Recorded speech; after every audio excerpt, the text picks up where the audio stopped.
Hello, investors. It's Don Vandenbord, Senior Portfolio Manager with Revere Asset Management. Today is Thursday, October 5th, 4:53 p.m. Eastern Time, coming to you from St. Augustine Beach, Florida, with tonight's Revere Market Insight video. Want to address the recent audio issues we've been having right off the top.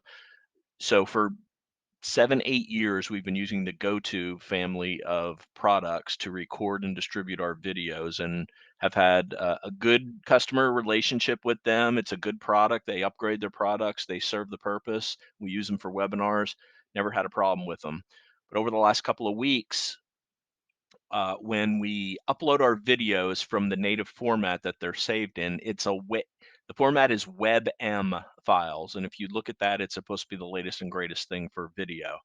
But when we convert them to MP4s as part of the upload to Vimeo, which hosts our videos, and to YouTube, where we distribute our content, somewhere along the way, these videos are getting corrupted 15 minutes or so into the video, and you've got audio. A lot of you have heard the audio and video problems that we've been having. So we contacted them. They kind of admitted but wouldn't admit the problem. They've gone back to saving native MP4 files if you save them in their cloud. However, they append verbiage in if you ever pause it, and it's a pain in the butt to have to edit that part out.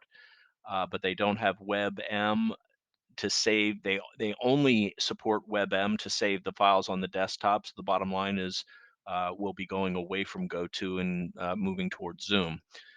Thought and explanation was in line. And if your product can't solve your problem, you got to look for a better product. And that's where we are. So let's get into it. I'm going to also try to make these videos quicker since the problem, there's no guarantee it's not going to occur again. It's intermittent, but it seems to happen well into the videos. Anyway, state of the market, mild, moderate correction. We on the edge about slightly less than 8% off the late July highs. You can see the trend gauge over here. Leadership not reliable, showing the red arrow. Short term and medium term, all five of the major indexes are trending below their 21-day exponential moving average and their 50-day simple moving average. Long term, three of the indexes are below the 200-day moving average. NASDAQ and S&P remain above. All bear markets occur under the 200-day moving average. You break it, there's no guarantee it's going to be a bear market. If we break it at this point, it'll be about 9% off the highs. A typical bear market is 20%. Severe ones have been as much as 50%. That's where we don't play around under the 200-day moving average. But for now, we're still have our passive allocation to the S&P 500 as long as the 200-day moving average holds. So what happened today? All five of the major indexes put in a day-long cup and handle pattern. That's a consolidation pattern, and now we look for it to resolve one way or the other. The big non-farm payrolls report, that's the government jobs report, comes out before the open in the morning. That'll probably decide either way if this is going to break higher or if it's going to break down, or it could do both, because that's what happens when you're in an unreliable, unhealthy market, which we're right on the edge of. So here are the final numbers on the day. The big seven, up 0.09%, led by NVIDIA, up a percent and a half. Our 8 growth ETF composite, the RG8, up 0.03%, mild outperformance there. S&P 500 opened down 0.15%, sold off hard for the first 90 minutes, spent the rest of the day recovering and putting in a handle, down 0.13%. NASDAQ 100 down 1/3%. Dow just barely down. Mid caps down 0.2. Russell up 0.14. Global 60/40 up 0.22. Bonds had a mixed recovery today. The shorter durations price was up, meaning yields lower. The TLT, the long bond, price was down, meaning yields higher. In-house GROTECTION down approximately 0.05%. Again, the only thing we own is this our S&P 500 allocation, with the exception of some clients that have big gains in NVIDIA from prior. If it's in a taxable account, we have that hedged. Let's go to the S&P 500, and what we see here is a double inside day. That means 2 days with lower highs and lower lows. That's a consolidation pattern. Let's go to a 5-minute chart here, and here's the top, here's the bottom of Tuesday's ugly day.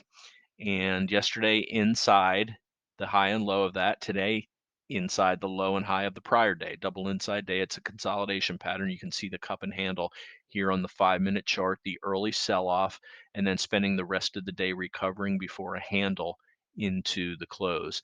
Bottom line, we're trying to put in a bottom right above this 200-day moving average, which is a big support level.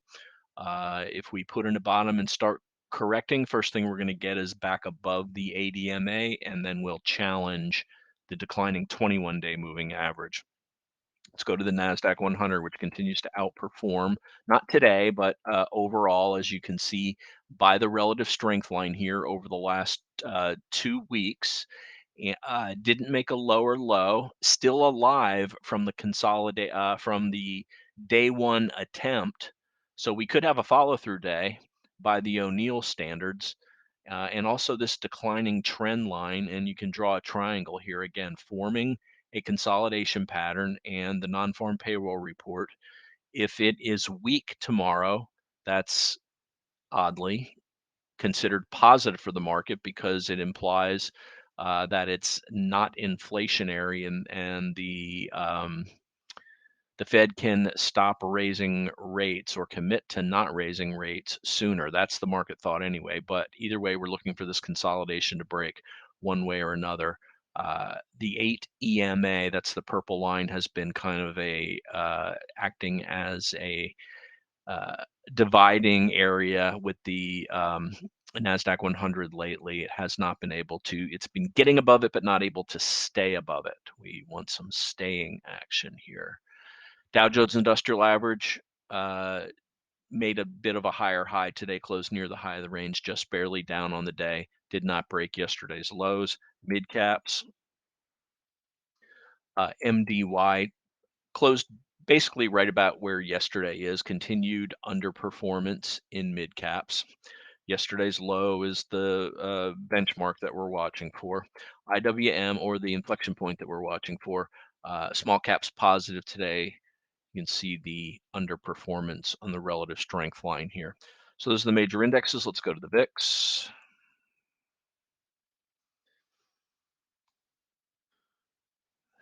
Let's go to the VIX.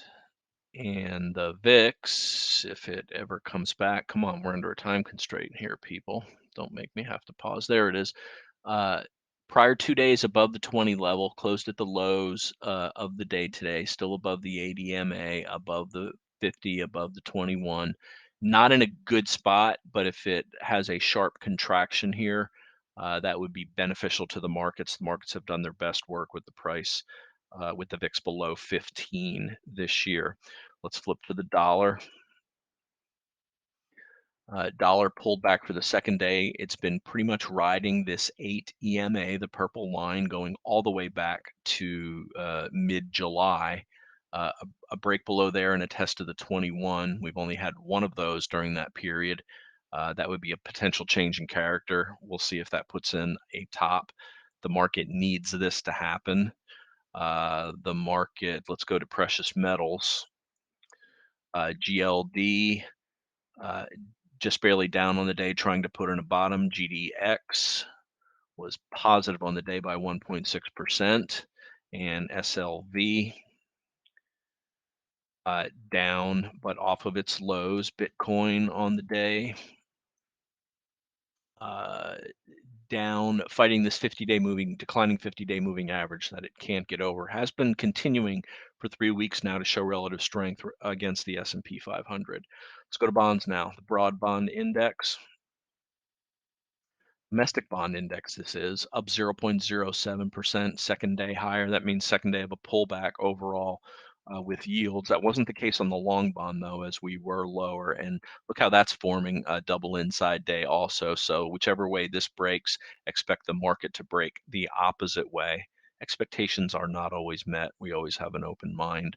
The yield on the 30-year and higher today, not by much, but higher. And the TNX, the 10-year, lower today. As I said, only the long end showed the higher rate today. Let's go to the tail of the tape. Pause this. I'm going to fly through this to try to keep this under the 15-minute mark. Sustained break below the 21. That's the bear case that we're working on. Day count up one with a consolidation, but day 7 on the NASDAQ 100. So we can still technically have an O'Neill follow through day there, since we did not undercut day 1 of the rally. Expectations remain negative as long as we're below the 21 EMA. Here are some stocks that we'll look at. No changes to the portfolio. Bottom line on the day, 5 indexes form a day-long cup and handle. Let's watch the reaction to the NFP report in the morning to see if that resolves one way or another. All right, a couple individual names we'll start off with. First, the ugly. I highlighted Rivian last night. They did a convertible bond offering overnight, down 23%. Scratch that off the leaders list. A couple of recent leaders that didn't do so well today. Ollie breaking the 50-day moving average on volume. And look at this chart on Coke, down 4.83%. We've been talking about how these normally reliable staples, their yield is less than the risk-free T-bill. Why take the risk with the price? Same thing happened with Pepsi today. These things look awful, down 5.2%. That's all I had to say about that. A couple of on the good side, SMCI continues to form a very constructive base, showing relative strength over the last 2 weeks since it's trying to recover from its earnings gap down, which was really tied to an inability to get chips from NVIDIA to deploy their equipment. Nutanix, another leader with 2 straight gaps up on earnings, consolidating that right around the 21 today. FN, Fabrinet, electronic construction manufacturing, contract manufacturing just looks fantastic. Bucking the trend, making higher highs in a bearish market. Great stuff there by FN, and the leader on the day of the big 7, NVIDIA, up 1.5%. Would be a nice change in character if it can get above this declining 50-day moving average. I would expect if that happens that the market's going to go higher. On the downside today, the worst performer of the big 7 was Amazon, as it continues to languish below the declining 80 MA. All right, that's going to wrap it. As always, like to hear from you. Emails Don at revereasset.com. My partner, if you're interested in becoming a client, Dan at revereasset.com. That's Dan Stewart. Phone is 855 Real Wealth. That's 855-732-5932. Remember, it's not how much you've made in the market, it's how much of that you can keep. We're keeping a close eye on the S&P and the NASDAQ, trying to put in a bottom after this recent sell-off, looking to isolate strength in individual names. And if you're interested in the approach, please reach out to us, because it's not how much you make in the markets or made, it's how much of that you can keep. And with that, I will wrap up the video for Thursday, October 5th. This is Don Vandenbord with Revere Asset Management, telling it like it is. Thanks for listening and have a great day.